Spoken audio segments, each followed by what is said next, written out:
The television courtroom had never witnessed such a moment of pure, unfiltered arrogance meeting its absolute destruction.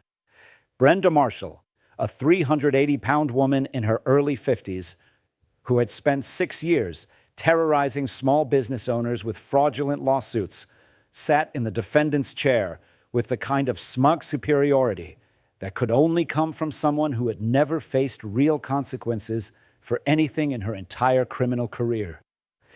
Her perfectly manicured finger pointed directly at Judge Judy as the words that would cost her $75,000 and 8 years of her freedom spilled from her lips with breathtaking audacity. "Maybe you should calm your hormones, Judge. This is clearly a case of menopausal overreaction to a simple business matter. You're being emotional and irrational, which is typical for women your age who can't handle stress anymore." The silence that followed was absolutely nuclear. Every single person in that courtroom felt the atmosphere shift from professional legal proceedings to something far more dangerous, something that would be replayed 180 million times across every social media platform imaginable and turn Brenda Marshall into the most hated woman in America overnight. But here's what made this story absolutely insane. Brenda didn't just lose her case. She didn't just humiliate herself on national television in front of millions of viewers watching from their living rooms. What Judge Judy did to her in the next 30 seconds was so devastatingly brutal, so righteously furious, and so legally precise that it triggered federal criminal investigations across 4 states, exposed a fraud operation that had collected over $400,000 from vulnerable immigrant business owners, and became the most satisfying courtroom destruction in television history. We are talking about a professional scammer who had successfully run her con on 31 previous victims, who had refined her playbook through 47 lawsuits, who believed she had the system completely figured out, and who thought Judge Judy would be just another weak authority figure she could manipulate with accusations of discrimination and threats of bad publicity. She had absolutely no idea that Judge Judy had spent an entire week coordinating with federal investigators, contacting her previous victims, and building a case so airtight that it would send Brenda to prison for 8 years and cost her absolutely everything she had stolen through fraud and deception. Before we show you the exact moment when this entitled fraud artist told America's most respected television judge to calm her hormones and instantly triggered the most thorough takedown in courtroom history, make sure you hit that like button right now if you believe that people who weaponize discrimination laws to commit fraud against hardworking immigrants deserve to be exposed and prosecuted to the fullest extent of the law. Subscribe so you never miss these explosive courtroom moments where calculated predators who think they have mastered the system finally meet someone who did the homework and won't tolerate their manipulation tactics. Trust me, what you are about to witness in the next 25 minutes will restore your faith that justice still exists, that karma is real and has perfect timing, and that Judge Judy is still the undisputed queen of destroying people who think their carefully rehearsed victimhood performance can replace actual evidence and basic human decency. Brenda Marshall had walked into Judge Judy's courtroom on a Tuesday morning, believing this would be her 32nd successful payday from a small business owner too scared or too broke to fight back against her accusations of weight discrimination. She had filed 47 lawsuits over 6 years, using the exact same strategy every single time. She targeted small businesses owned by immigrants who could not afford long legal battles. She made impossible demands about accommodations that would cost thousands of dollars. She recorded the inevitable refusal with hidden cameras. She filed a lawsuit claiming discrimination under the Americans with Disabilities Act. She watched the business owner panic as negative reviews flooded their social media, and local news picked up the story.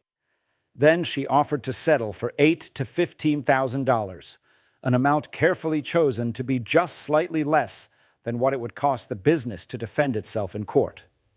31 businesses had paid her to make the nightmare disappear.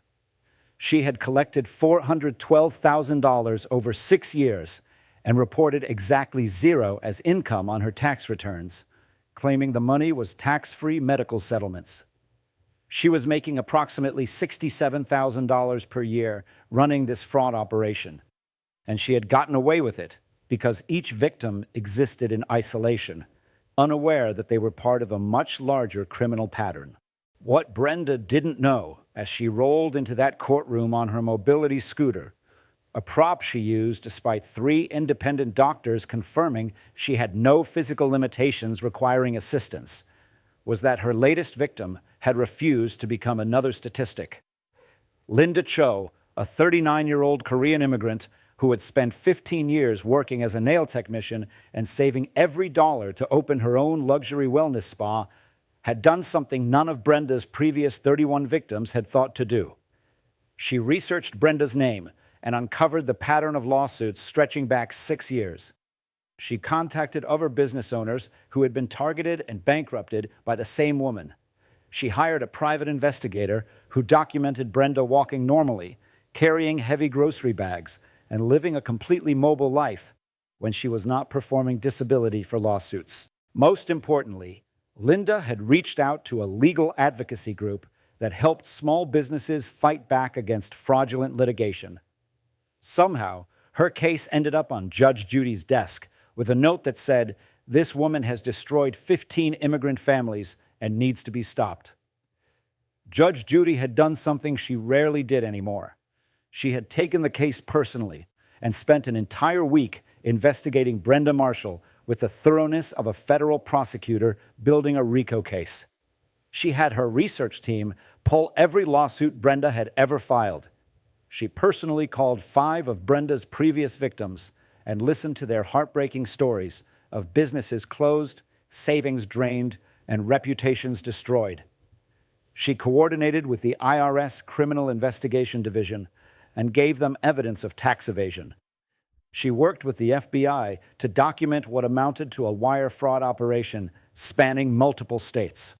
She had everything she needed, not just to rule against Brenda, but to expose her fraud to millions of viewers and make sure she would face criminal prosecution that would send her to federal prison and strip away every dollar she had stolen from hardworking people chasing the American dream. Brenda Marshall wasn't born a monster, but she had certainly mastered the art of becoming one over 6 brutal years of systematic fraud and exploitation. At 52 years old and 380 pounds, she had discovered something most criminals never figure out. She had learned that in modern America, accusations of discrimination could be turned into a profitable business model if you were willing to abandon every shred of human decency and target the most vulnerable people in society. Her background made her transformation into a professional predator even more disturbing. She attended law school for exactly 1 year before dropping out due to what she called philosophical differences with her professors. Though her academic records showed she was actually failing most of her classes and had been written up twice for plagiarism. She then worked as a paralegal for 8 years at a small law firm in New Jersey, where she learned the mechanics of civil litigation and discovered exactly how much it costs small businesses to defend themselves against lawsuits. She was fired in 2016 after 6 formal complaints from colleagues about creating a hostile work environment, making inappropriate comments, and trying to steal client files. That was when Brenda decided that if the legal system would not let her work inside it, she would learn to exploit it from the outside. Her first lawsuit was almost accidental. She had genuinely tried to join a gym in 2017, and the owner had explained that their equipment had weight ratings that could not safely accommodate her.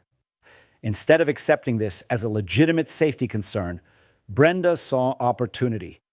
She researched disability discrimination law, filed a complaint with the state attorney general, left negative reviews online, and then approached the gym owner with an offer to make it all disappear for $10,000. The terrified owner, who had already lost members because of the negative publicity, paid her within 2 weeks. Brenda had just made more money than she used to earn in 3 months as a paralegal, and she had done it in less than a month with minimal effort. She was hooked. Over the next 6 years, she refined her operation into a precise science that would have impressed organized crime syndicates. She created detailed spreadsheets tracking small businesses in her area. She noted which ones were owned by immigrants who might be more afraid to fight back. She researched which industries were most vulnerable to discrimination claims. She learned how to identify businesses that did not have legal counsel on retainer and were operating on thin profit margins. She developed a network of 3 accomplices who would act as witnesses to her alleged discrimination, testifying that they saw business owners treat her poorly in exchange for $500 per case.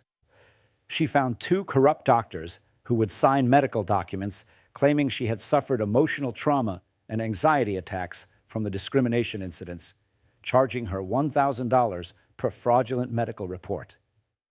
But Brenda's operation was even more sophisticated and more disturbing than simple extortion. She had actually created an online business teaching other people how to commit the same fraud. She ran a secret Facebook group with over 200 members where she shared her tactics and strategies. She sold a downloadable guide for $99 titled How to Turn Your Body into a 6-Figure Business, which was essentially a manual for committing systematic fraud against small business owners.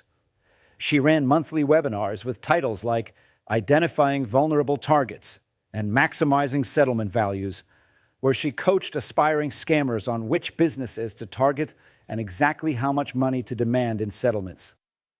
She was making an additional $15,000 to $20,000 per year from this coaching operation on top of the $67,000 she averaged from her own fraudulent lawsuits. Brenda had built a criminal enterprise that would make the FBI's organized crime division take notice, and she had been operating in plain sight for 6 years because law enforcement typically does not get involved in civil discrimination disputes until someone connects the dots and proves a pattern of fraud. The truly evil genius of Brenda's scheme was her understanding of exactly how much financial and emotional pressure small business owners could withstand before they broke. She knew that the average cost to defend against a discrimination lawsuit was $30,000 minimum, and that most small businesses operated on profit margins so thin that spending $30,000 on legal fees would bankrupt them, even if they won the case. She knew that immigrant business owners often had limited English language skills and were terrified of the legal system and anything that might threaten their immigration status or their businesses. She knew that negative publicity from discrimination accusations could destroy a business's reputation in the community, whether the accusations were true or not. She knew that threatening to file complaints with state agencies and contacting local news outlets would intensify the pressure and make her victims desperate for the nightmare to end. She had calculated that demanding $8,000 to $15,000 hit the perfect spot where business owners would pay just to make her disappear, because fighting would cost twice as much, even if they won. What made Brenda truly dangerous beyond her systematic exploitation was her complete lack of empathy or remorse for the destruction she caused. She kept detailed files on every business she targeted, and those files included notes on her victims that revealed her sociopathic mindset. Next to one restaurant owner's name, she had written, "Cried when I mentioned her children, leverage emotional weakness." Next to a gym owner, she had noted, "Husband has medical bills, will settle to avoid bankruptcy." These were not just business transactions to Brenda. She actively enjoyed the power she had over people's lives, the fear she could create with a phone call or a lawsuit filing, and the satisfaction of watching successful business owners reduced to tears as they handed over checks representing years of hard work. She had destroyed at least 4 businesses completely, forcing them to close permanently because they could not recover from the combined financial drain of her settlement and the reputational damage from her accusations. She had driven two business owners to nervous breakdowns requiring hospitalization. She had contributed to the divorce of at least one couple whose marriage could not survive the stress of fighting her lawsuit.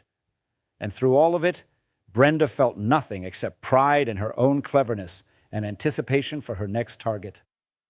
Her targeting of Linda Cho and Serenity Wellness Spa followed her standard playbook with chilling precision. Brenda had researched the spa extensively before ever making contact. She knew Linda was a first-generation immigrant from South Korea who had worked as a nail technician for 15 years before saving enough money to open her own business. She knew the spa had been open for less than 3 years and was still getting established financially. She knew Linda had recently taken out a small business loan to purchase new equipment and was operating on thin margins. She knew Linda's reputation in the community was built on professionalism and inclusivity, which meant accusations of discrimination would be especially damaging to her brand. Brenda had identified Linda as the perfect victim, someone who had everything to lose and limited resources to fight back. She called the spa and specifically asked about weight capacity for massage tables during the booking process, deliberately setting up a situation where she could claim discrimination. When Linda honestly answered that their professional-grade tables were rated for 350 pounds, which is the industry standard, Brenda booked an appointment knowing she weighed 380 pounds and would be refused service for legitimate safety reasons. She arrived with a hidden camera in her purse, already recording. She had coached herself on exactly what to say to create the most damaging footage. And when Linda apologetically explained the safety concern and offered alternative services, including chair massage, facials, and aromatherapy treatments, Brenda exploded into a performance of victimhood so convincing it would have earned her an Academy Award nomination if it had been legitimate, instead of calculated fraud designed to extract money from an innocent woman whose only crime was being honest about safety limitations. The destruction that Brenda unleashed on Linda Cho's life after that carefully orchestrated encounter was swift, systematic, and absolutely devastating in ways that showed just how practiced she had become at ruining people's lives.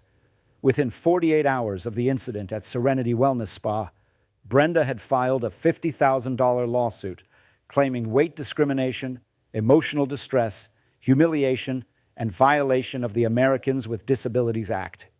The lawsuit was drafted by her attorney, Randall Simmons, a notorious ambulance chaser who had handled all 47 of her cases and made approximately $165,000 from his 40% cut of her settlements.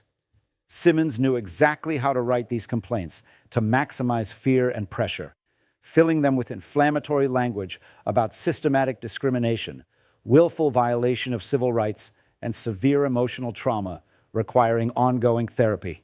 Within 1 week, Brenda's network of accomplices had flooded every review platform with one-star reviews, claiming the spa discriminated against larger clients, was unwelcoming to people with disabilities, and had rude staff that made customers feel uncomfortable. The reviews were all posted within a 24-hour period from accounts that had been created specifically for this purpose. But they looked legitimate enough to tank Linda's rating from 4.9 stars down to 2.3 stars overnight. Within 2 weeks, the local news had picked up the story after Brenda contacted them with her edited footage and tearful performance about being humiliated and denied service because of her appearance. The news segment ran with the headline, "Local Spa Accused of Weight Discrimination," and featured Brenda sitting in her mobility scooter, describing how she had simply wanted to treat herself to a massage and instead was made to feel less than human because of her size. The segment showed a carefully edited clip of Linda explaining the weight limitation, but cut out all context about safety concerns and alternative services offered. The damage to Linda's reputation in her community was immediate and catastrophic. Regular clients stopped booking appointments, afraid of being associated with a business accused of discrimination. New clients who had been considering trying the spa went elsewhere. Corporate clients who had been booking team wellness days canceled their contracts. Linda's revenue dropped 60% within the first month, and she was bleeding money so fast she could barely keep up with rent and payroll for her 3 employees. But the financial damage was only part of Brenda's calculated assault on Linda's life. The psychological torture was equally devastating and showed how thoroughly Brenda understood the pressure points that would break her victims. Brenda filed complaints with the State Attorney General's office, the Department of Health, the Better Business Bureau, and every regulatory agency she could find, triggering investigations that required Linda to spend hours responding to inquiries and providing documentation. Brenda contacted Linda's landlord, suggesting that the spa's discriminatory practices created liability exposure for the property owner, hoping to get Linda evicted or at least create tension with her lease. Brenda sent letters to Linda's suppliers and vendors, claiming they were supporting a discriminatory business, trying to cut off her relationships with the companies she depended on for products and services. She even contacted the bank that held Linda's small business loan, suggesting they should reconsider their relationship with someone facing serious civil rights violations. Every single action was designed to isolate Linda, multiply the pressure points, and create a sense of overwhelming crisis that would make her desperate to settle just to make it all stop. Linda spent $22,000 on attorney fees in the first 3 months alone, watching 15 years of savings disappear into legal bills for a case she knew she would win if it ever actually went to trial. But that was Brenda's entire strategy. She knew that winning at trial was irrelevant if your business was already destroyed and your savings were drained by the time you got there. Linda wasn't sleeping. She had lost 15 pounds from stress and anxiety. She was having panic attacks every morning before opening the spa. Her hands trembled when she tried to perform treatments on the few clients who still came. Her parents, who had sacrificed everything to bring her to America and give her opportunities, cried when they saw what was happening to their daughter's dream.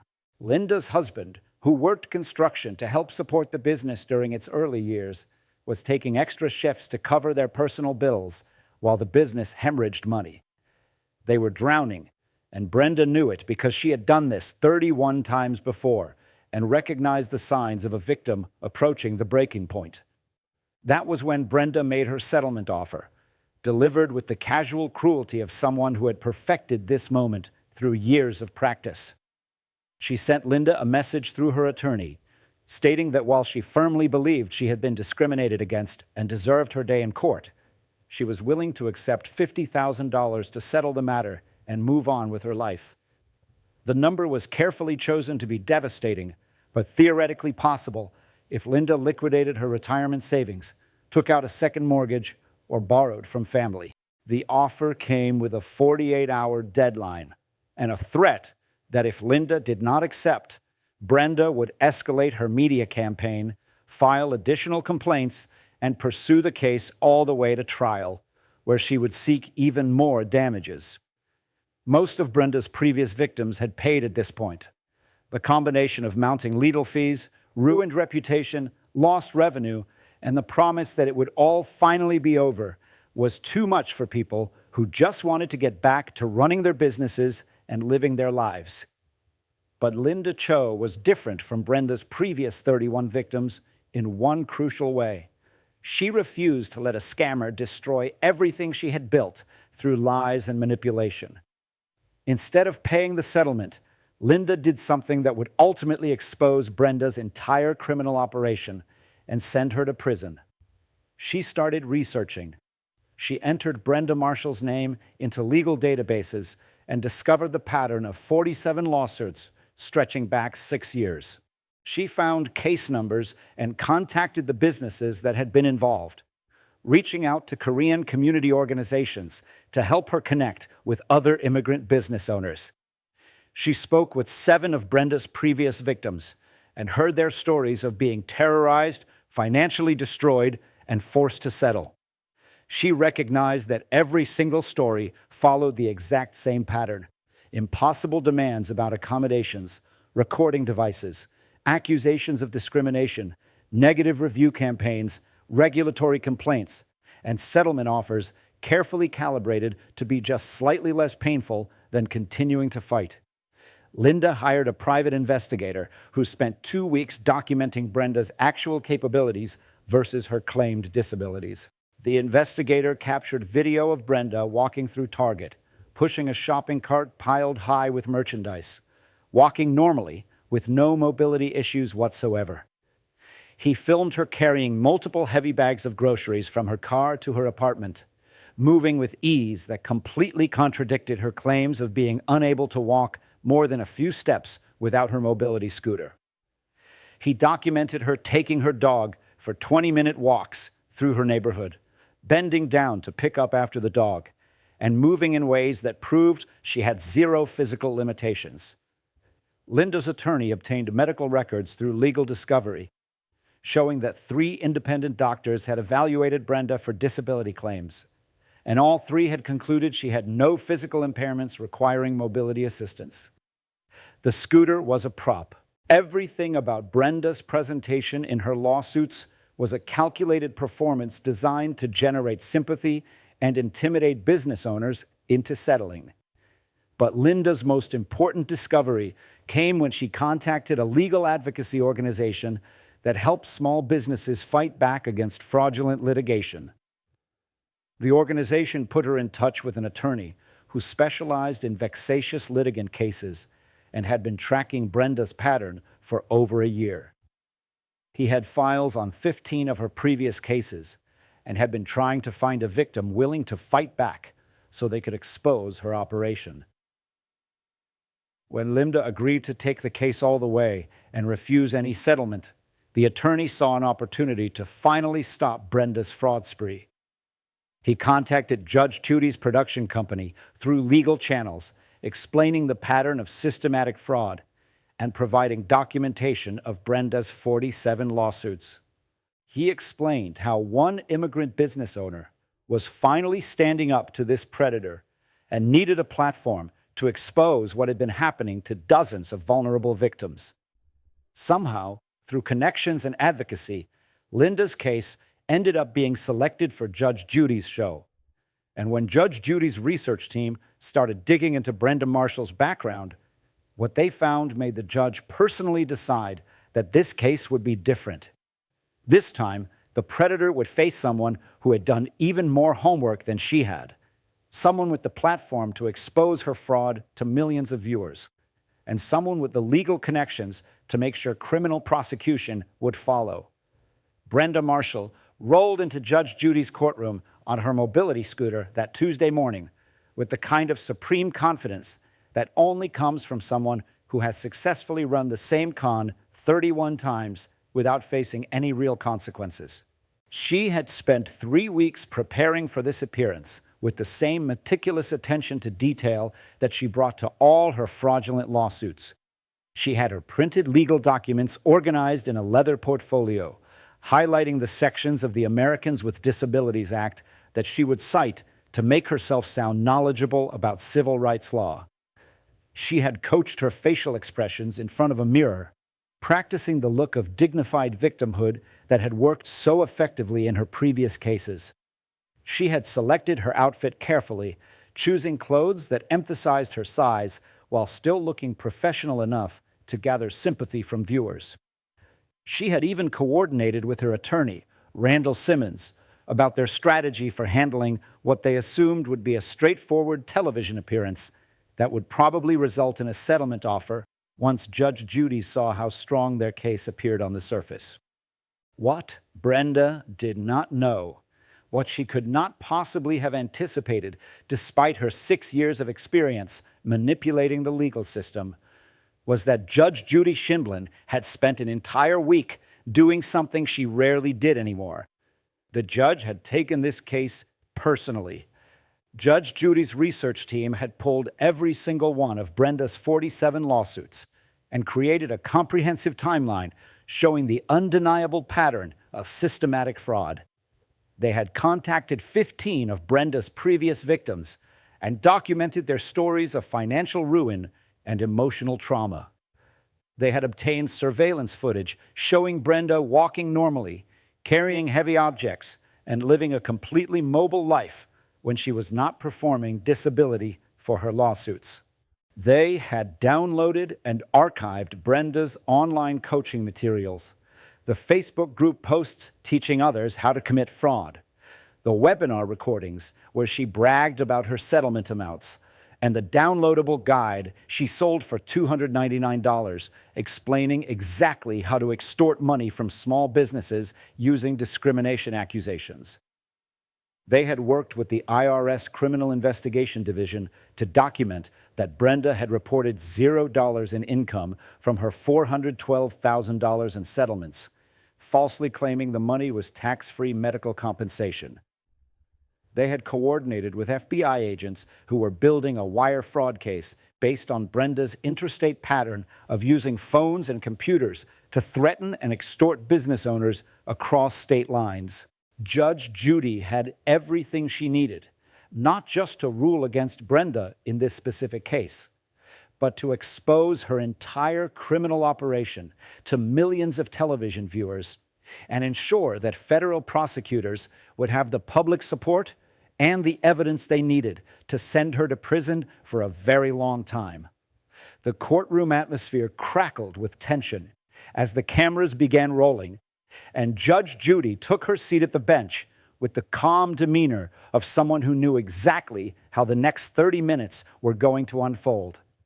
Brenda sat in her mobility scooter, positioned prominently in front of the defendant's table, already playing to the cameras with subtle gestures that emphasized her supposed vulnerability and disability. Linda Cho sat at the plaintiff's table, looking exhausted and terrified, clutching her folder of evidence with trembling hands, praying that someone would finally believe her truth and help her escape the nightmare that had consumed the last 8 months of her life.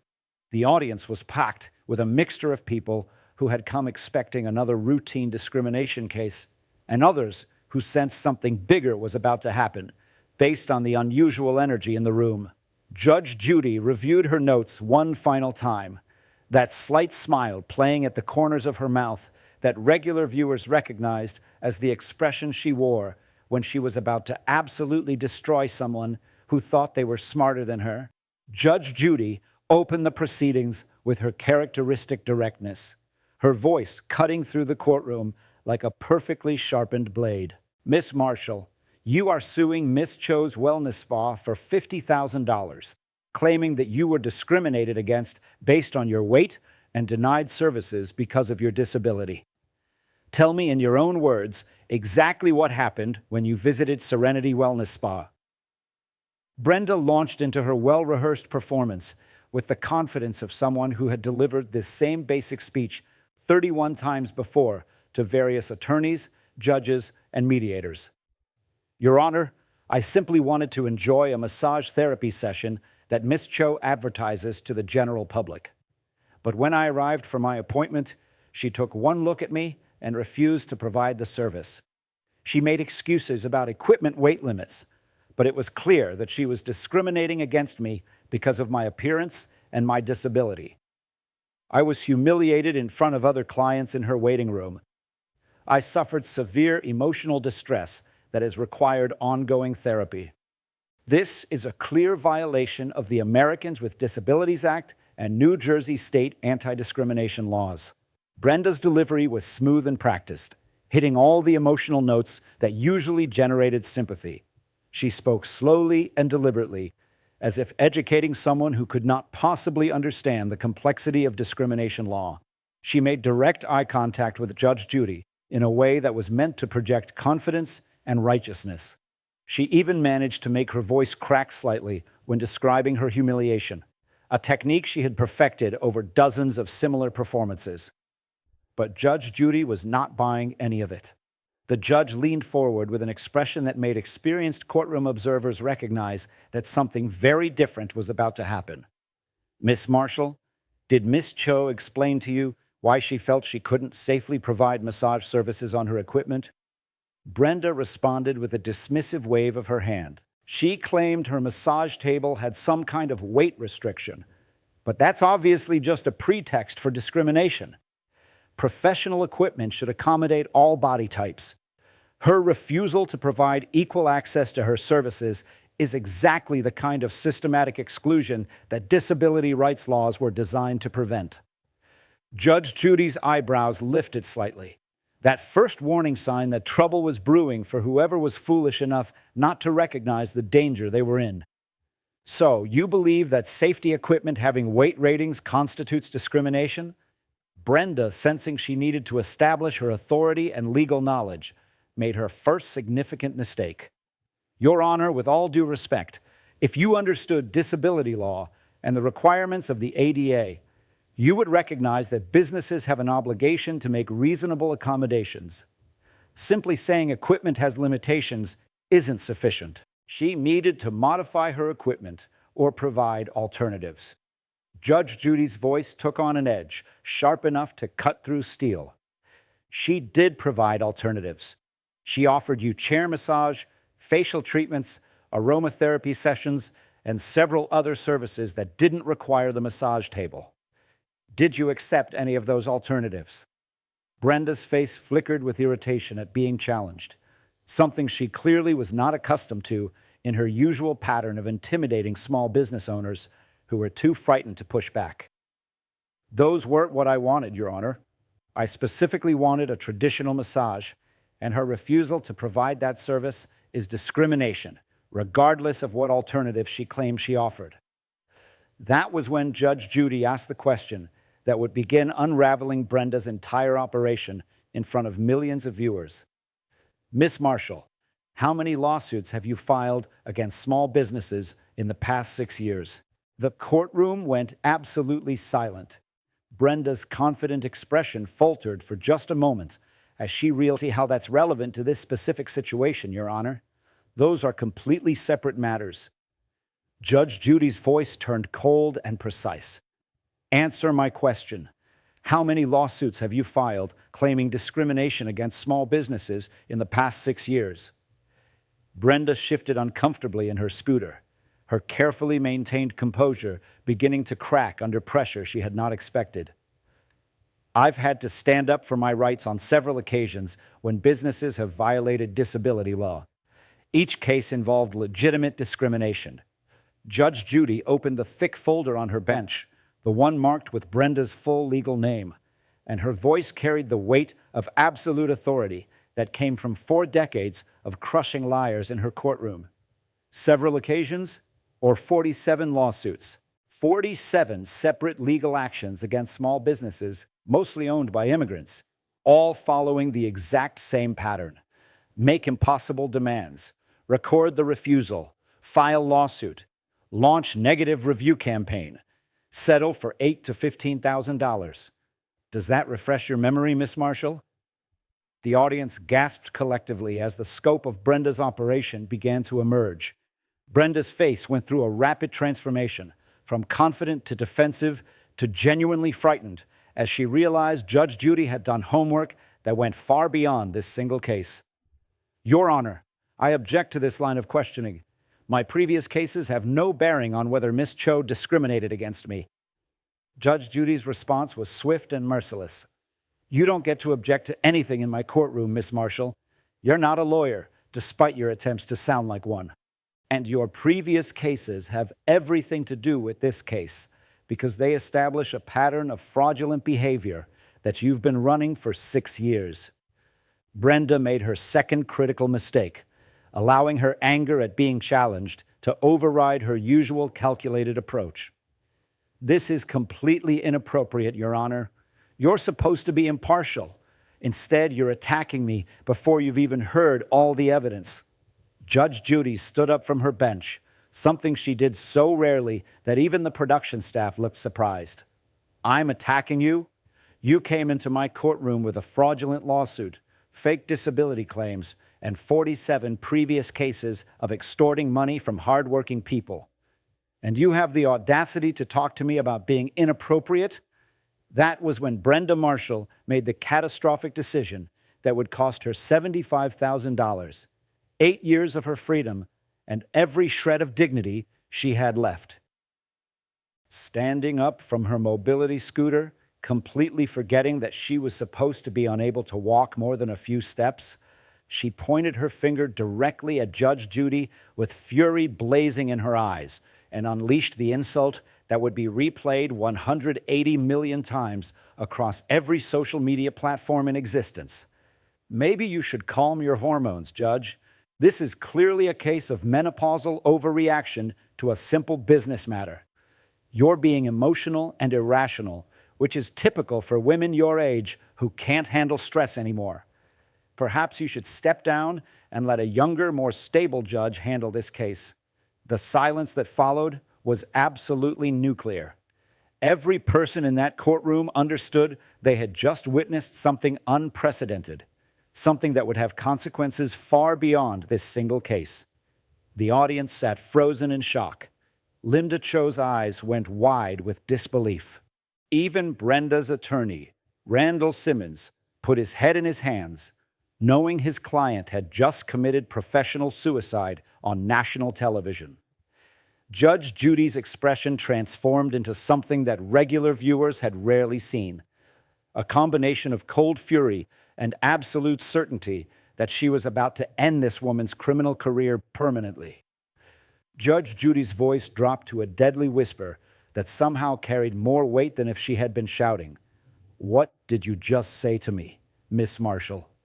Brenda, realizing she had crossed the line but now too committed to back down, doubled down on her disrespect. "I said you're being emotional and hormonal. You're clearly not capable of handling this case objectively. Maybe it's time for you to retire and let someone younger take over." The courtroom remained absolutely silent, except for Judge Judy's voice, which now carried the weight of 40 years of judicial authority and 4 decades of destroying people who thought they could manipulate her courtroom. "Miss Marshall, you just made the single biggest mistake of your entire criminal career. Sit down and be quiet while I explain to you and to the millions of people watching exactly who you are and what you've been doing for the past 6 years." Brenda started to respond, but Judge Judy cut her off immediately. "I said sit down and be quiet. You've had 6 years of talking. Now it's my turn to educate you about what happens when fraud meets someone who actually did the homework."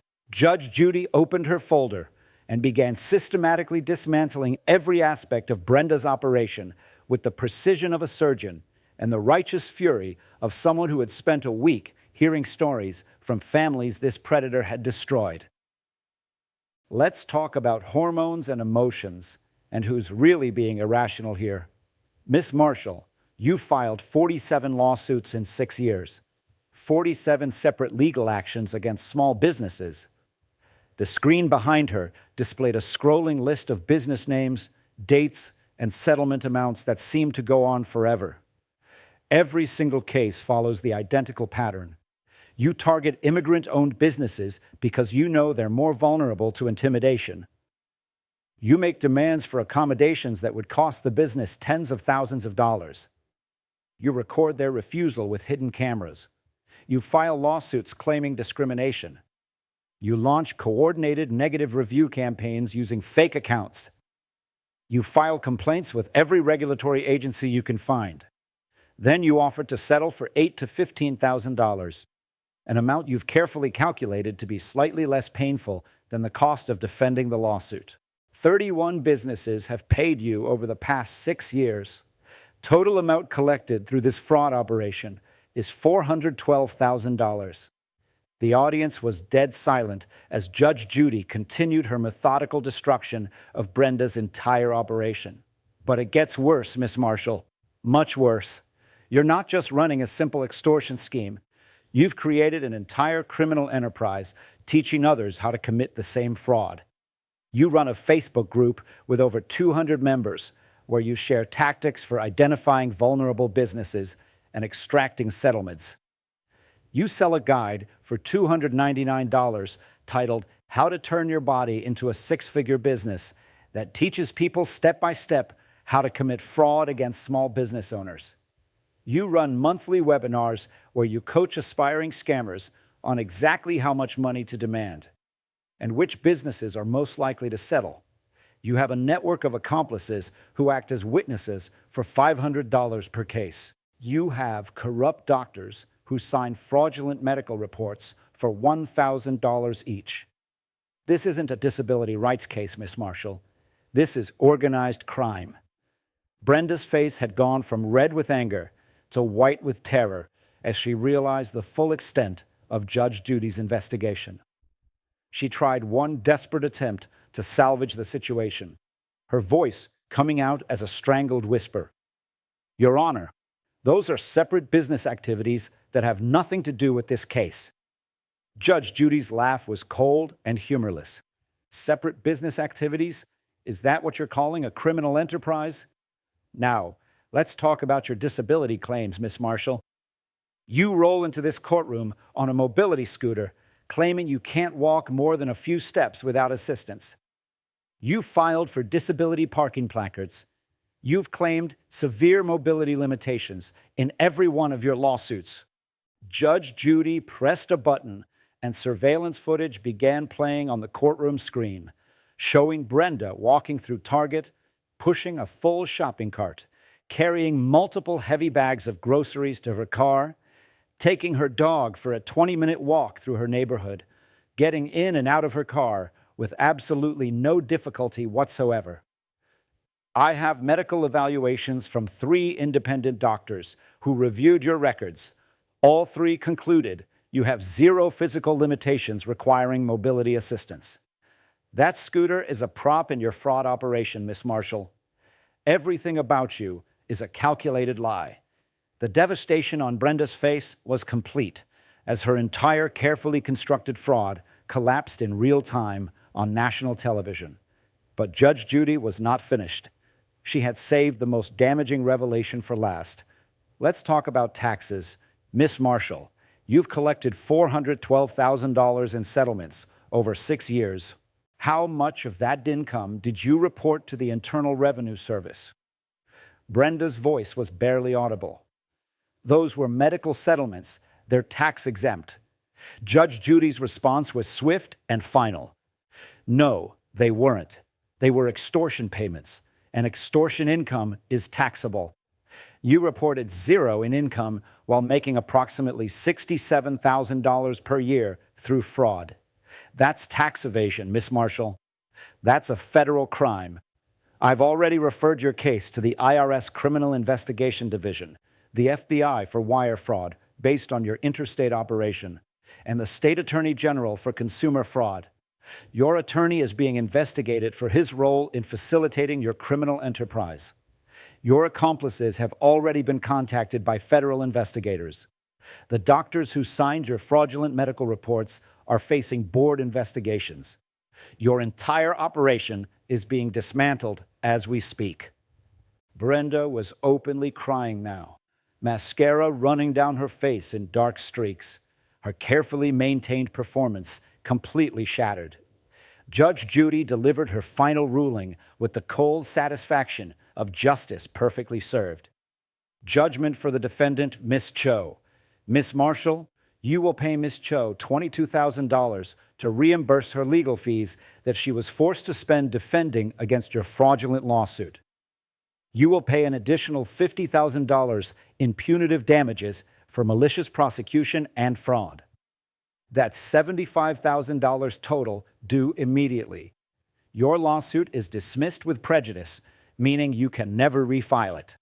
I am personally contacting every single one of the 31 businesses that settled with you previously and providing them with the evidence of your fraud operation so they can pursue action to recover their money. You wanted to lecture me about hormones and emotions? Let me tell you about the real emotional trauma. The immigrant families you bankrupted, the American dreams you destroyed, the businesses you forced to close, the marriages that ended because of the financial stress you created. You are a predator who weaponizes real discrimination to line your pockets, and you disgrace every person who faces actual discrimination in this country. Get out of my courtroom. The gavel came down with a sound like a gunshot, sealing Brenda Marshall's fate and ending what would become the most viral courtroom moment in television history. Brenda stumbled out of the courtroom, no longer bothering with the mobility scooter charade, sobbing hysterically as the audience erupted in applause. Linda Cho collapsed into tears of relief and gratitude, finally vindicated after 8 months of absolute hell. Within 1 hour, the clip of Brenda's hormone comment and Judge Judy's devastating takedown had reached 5 million views on social media. Within 24 hours, it had been viewed 180 million times across every platform. The hashtag #CalmYourHormones began trending worldwide, but not as Brenda had intended. It became a rallying cry celebrating the moment when entitled arrogance met perfect justice. 6 months later, Brenda Marshall was convicted on 28 counts of fraud, sentenced to 8 years in federal prison, and ordered to pay $480,000 in restitution to all her victims. Her criminal enterprise was completely dismantled. Meanwhile, Linda's business thrived with a 250% revenue increase, and she became an advocate, helping other small businesses fight back against fraudulent lawsuits. If you believe Brenda Marshall got exactly what she deserved, smash that like button right now. Comment "Justice served" if Judge Judy delivered the most satisfying takedown ever. Subscribe for more moments where professional scammers meet their match. Share this with any small business owner who needs to know they can fight back. Remember, in Judge Judy's courtroom, evidence matters more than emotions.